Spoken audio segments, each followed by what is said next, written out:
Hi friends, welcome to a new video. So आज बात करते हैं निफ्टी के बारे में। निफ्टी, बैंक निफ्टी 2 दिन से इंडेक्स अप्रैल फूल बना रहा है हम लोगों को, और स्टॉप लॉस बहुत बैक टू बैक हिट कर रहा है लोगों का। आज मेरा भी लॉस हुआ है, ज़्यादा नहीं, 500 का लॉस है, लेकिन लॉस तो लॉस होता है। तो चलिए वीडियो स्टार्ट करते हैं और समझते हैं चीज़ों को कैसे क्या होता है। मेरा प्रोसेस क्या रहता है कि मैं 1 से 2 ट्रेड लेता हूँ, क्वालिटी ट्रेड्स। अगर वो नहीं चलता है तो मैं सिस्टम ऑफ कर देता हूँ, क्योंकि मेरे ट्रेड लेने के पीछे लॉजिक बहुत ज़्यादा होता है, इस वजह से। तो चलिए वीडियो स्टार्ट करते हैं।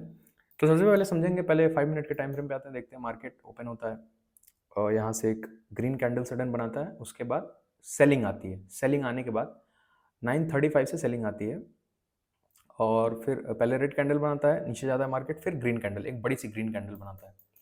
तो ये बेसिकली एक तरह से ट्रैप बोल सकते हैं, क्योंकि पिछले दिन बहुत लोग इसको रेजिस्टेंस मान के बैठे होंगे, यहाँ पे बाई किए होंगे, जो टिपिकली लोग करते हैं। और ये सब मार्केट में अगर आप फंसोगे ना, तो अगर आपके अंदर इमोशनल कंट्रोल नहीं रहेगा, मतलब आपका लॉस हुआ, अगर उसको एक्सेप्ट करके आप सिस्टम ऑफ नहीं करोगे, तो बर्बाद हो सकते हो इस तरह के मार्केट में। क्योंकि बेसिकली सी मेरा मेरा जो ट्रेडिंग स्टाइल है वो स्कैल्पिंग नहीं है।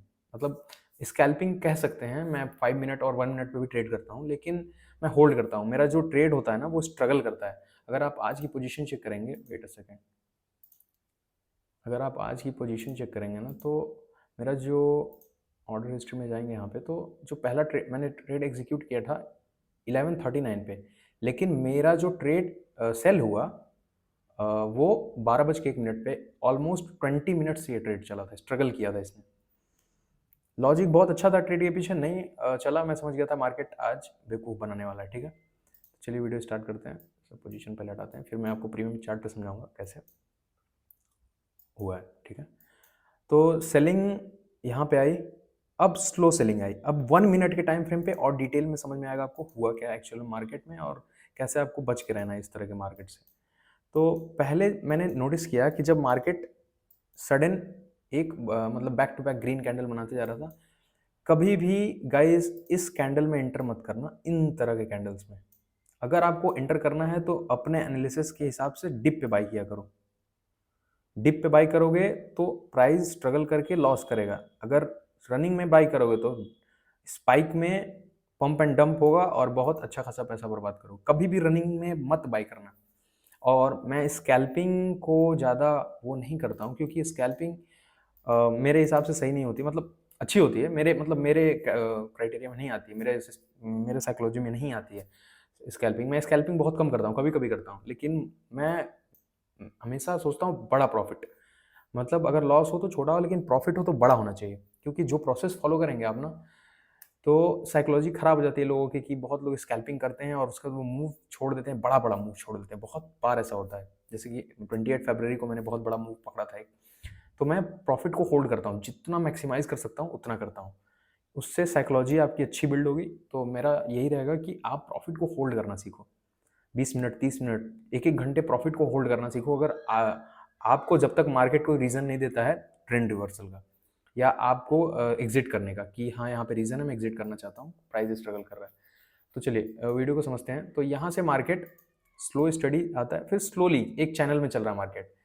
मोर कैंडल, अगर ज्यादा कैंडल बन रही है और सेलिंग नहीं आ रही है, सेलिंग हमेशा पैनिक में आती है गाइस। ठीक है, सेलिंग कभी भी इस तरह नहीं आती। बाइंग इस तरह आ सकती है, लेकिन सेलिंग इस तरह नहीं आती। अगर बाइंग भी इस तरह आती है तो बाइंग एग्जॉशन बोलते हैं उसको, यहाँ सेलिंग एग्जॉशन हो रहा था, मैं समझ गया। फिर नोटिस करेंगे आप कि ये सपोर्ट जोन था एक। ठीक है, यहाँ पे एक सपोर्ट जोन था, यहाँ पे सॉरी, यहाँ पे एक सपोर्ट जोन था। मार्केट स्ट्रगल कर रहा था, स्ट्रगल कर रहा था, चल रहा था, चल रहा था, चल रहा था, और सडन क्या करता है ना, मार्केट यहाँ पे ब्रेक डाउन देता है इस सपोर्ट का। इस सपोर्ट का ब्रेक डाउन देता है मार्केट। ब्रेक डाउन देने के बाद मार्केट का लॉजिक समझिए, यहाँ से स्लो सेलिंग आ रही है। अगर शार्प सेलिंग आनी थी तो यहीं से आती है ना, लेकिन स्लो सेलिंग आई। स्लो सेलिंग आते आते आते आते मार्केट ने एकदम एग्जैक्ट लेवल पे ही शार्प फॉल दिया, ताकि रिटेलर्स को इनवाइट करे। अब रिटेलर होगा इनवाइट, और मैं कुछ और नोटिस कर रहा था यहाँ पे, कि मार्केट में लोअर लो बन रहा है, लोअर हाई बन रहा है, लोअर लो सी, lower low, lower high, lower low, lower high, lower low, lower high, lower low, lower high. But retailers ने क्या किया होगा, यहां पे एंटर किया होगा। और ये ट्रैप किया और ये एसएल की कैंडल थी पूरी स्टॉप लॉस की। तो मैं नोटिस किया कि मार्केट ने लोअर लो बनाया, लेकिन जो लोअर हाई बनाया ना वो पिछले हाई को ब्रेक किया, ठीक है, लेकिन मार्केट को फिर लोअर लो क्रिएट करना चाहिए था अगर वाकई में मार्केट नीचे जाना चाहता था तो, लेकिन नहीं किया। तो मैं समझ गया कि ये ट्रैप था। और मैं कभी भी शार्प ये सडन स्पाइक में या शार्प कैंडल में एंटर कभी नहीं करता हूँ, क्योंकि उस सबसे ज़्यादा लॉस उसी में होता है। मेरा हुआ भी है पास्ट में। तो फिर मैं समझ गया कि मार्केट अब ट्रेंड चेंज हो गया, क्योंकि यहाँ लोअर लो नहीं क्रिएट किया, यहाँ लोअर लो फेल हुआ और मार्केट ऊपर गया। ऊपर जाने के बाद मेरा प्रोसेस ये था कि ठीक है, अब मार्केट ने एसएल खाया, मार्केट अब ऊपर गया। फिर क्या कर रहा था ना मार्केट, और एक और रीज़न था कि मार्केट को मैं समझ गया, क्योंकि 5 मिनट के टाइम फ्रेम पे अगर चेक करोगे ना आप, तो यहीं पे सपोर्ट भी बन रहा था 200 ईएमए का। ये मैं हमेशा लगा के रखता हूँ, 200 ईएमए यूज़ किया करिए, प्राइस एक्शन के हिसाब से बहुत अच्छा होता है। यहाँ पे सपोर्ट बना के ऊपर गया मार्केट, मैं समझ गया ट्रैप था, ये ब्रेकडाउन नहीं था। उसके बाद मार्केट ऊपर गया, ऊपर जाने के बाद मार्केट एक पुल बैक देता है। पुल बैक देने के बाद market back to back green candle बनाता है। जब ग्रीन कैंडल बनाता है ना, तो अकॉर्डिंग टू चार्ट पे चलते हैं, सॉरी प्रीमियम के चार्ट पे चलते हैं, समझने की कोशिश करते हैं कि कैसे मार्केट चला है आज। तो चीज़ों को समझते हैं। तो ठीक है, तो मार्केट यहाँ पे ग्रीन कैंडल बनाता है, एक अप डायरेक्शन में जाता है, पुल बैक देता है, फिर अप में जाता है। तो ये पुल बैक मैंने कंसिडर नहीं किया था, इसको मैंने समझा था पुल बैक है, और मुझे लगा था मार्केट इस ट्रेंड लाइन का सपोर्ट ले रहा है, ठीक है। और अकॉर्डिंग टू 200 ईएमए मार्केट अब इस हाई को ब्रेक करेगा, तो मेरी एंट्री इस कैंडल पे होती है, क्योंकि यहाँ पे मार्केट बुलिश मुझे दिख रहा था, बुलिश मुझे पूरा दिख रहा था, और मैं समझ गया कि मार्केट यहाँ पे एंटर करने लायक है। फिर मैं क्या किया, 1139 पे मेरी एंट्री हुई, 1139 पे मेरी एंट्री हुई, ऑर्डर हिस्ट्री चेक करेंगे आप तो 1139 पे एंट्री हुई मेरी, और मेरा स्टॉप लॉस 10 पॉइंट का था। वेट अ सेकंड, 1139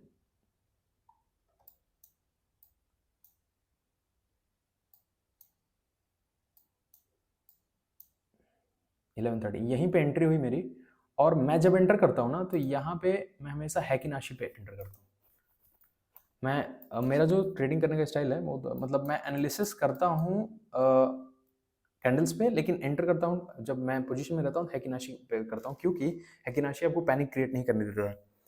सबसे बड़ा सिग्नल मेरा एंट्री का इसलिए मिला कि मैं यहाँ चेक कर रहा था कि प्राइस जो है ना, एक सेकेंड,